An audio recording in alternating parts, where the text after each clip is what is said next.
আর এমনিতে জল ঢুকবে না, বুঝছো? এবার এই জল ঢোকানোর একটা পদ্ধতি আছে।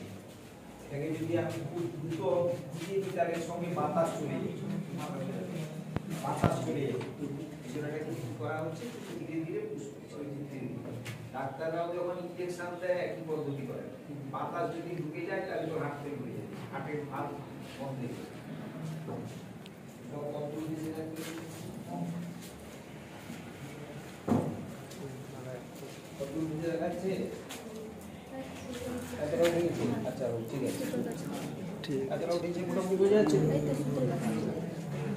সকালে বসে পড়ো।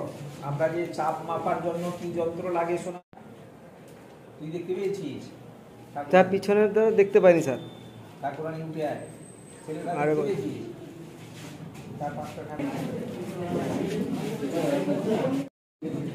দেখো আমি হাতে একটু সাবান নিয়েছি, নাকি হাতে একটু সাবান নিয়েছি, পৃষ্ঠটান দুদিকে সমান আছে। আমি যেই মুহূর্তে এখানে সাবান জলে হাতটা দিয়ে দিচ্ছি তখন এই পাশে পৃষ্ঠটান কমে গেল, এদিকে তো কমেনি, এদিকে কমেছি কি কমেনি, তার ফলে ওটা ওদিকে চলে যাচ্ছে। আমি যখনই এখানে সাবান মেশাবো তখনই পৃষ্ঠটান কমবে, তার ফলে এটা দুদিকে চলে যাবে। ক্লিয়ার হচ্ছে?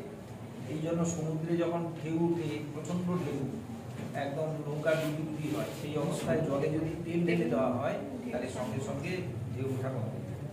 কারণ হচ্ছে কে বলা হয় সাইফন প্রক্রিয়া। এই সাইফনের উদাহরণ যাদের বাড়িতে কোমর পায়খানা আছে, একটা ফ্ল্যাশ টিপে দিলে জল পড়ে, সেটা সাইফন। তারপরে যেখানে সেচ খাল আছে, জল সেচ করা হয়, সেখানে সাইফন ব্যবহার করা হয়। সাইফন কেরোসিন বা ডিজেলের দোকানে বড় ব্যারেল থেকে ছোট ব্যারেলে নামাতে ব্যবহার করা হয়। এটা করতে গেলে আগে কি করতে হবে, যে তরলকে স্থানান্তরিত করব তাকে আগে পাইপে পূর্ণ করতে হবে। এখানে পূর্ণ করার পদ্ধতি কি, আমি জাস্ট মুখে পাইপ দিয়ে এটাকে টানছি,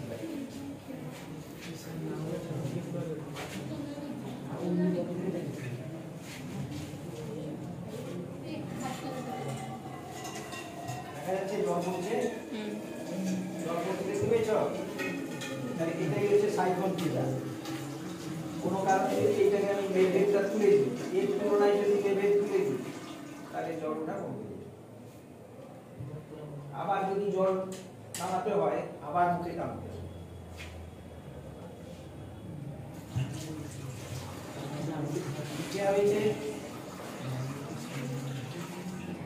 কিভাবে করছি জিনিসটা দেখে, হ্যাঁ এটাকে প্রথম কি করলাম বলো তো? এবার এটাকে উল্টাবো। তোমাদের কমন সেন্স কি বলে? জল পড়বে। জল কমন সেন্স কি বলে? জল পড়বে। জল পড়বে। কমন সেন্স বলে জল পড়বে, কিন্তু সায়েন্স বলছে পড়বে না। আমি কি করছি সেটা লক্ষ্য করে দেখো। জল পড়ছে? আমি প্রথমে একটা বিশেষ কাজ করেছি, কি করেছি বলো তো? হাতটাকে এইভাবে বুলিয়ে নিচ্ছি। তার মানে এই যে এর মধ্যে যে অজস্র ছিদ্র আছে, রুমালের যে তন্তুগুলোর মধ্যে অজস্র ছিদ্র আছে, আমি হাত দিয়ে সেই ছিদ্রগুলোকে বন্ধ করে দিলাম। এবার জল পৃষ্ঠটানের জন্য ওই ছিদ্রগুলো বরাবর ছড়িয়ে পড়বে, তারপরে এটা জলটাকে আটকে রাখবে। বুঝেছ? তাহলে এই ধরনের ছোট ছোট পরীক্ষা দিয়ে আমরা পৃষ্ঠটানের ব্যাখ্যা করতে পারি। আর কি তোমরা সাইফন জানলে, ম্যানোমিটার জানলে, তাহলে চাপ মাপা যন্ত্রের নাম কি? ম্যানোমিটার। সাইফন জানলে, পাত্র না নাড়িয়ে স্থানান্তর করার পদ্ধতি, এটাই কি জানলে? পৃষ্ঠটানের পরীক্ষা। এবং সেই সঙ্গে আমি ইয়ংয়ের যে তোমার হুকের যে সূত্রটা, স্থিতিস্থাপকতার ধারণা দিলাম নাকি? তাহলে লোহা বেশি স্থিতিস্থাপক না রাবার বেশি স্থিতিস্থাপক?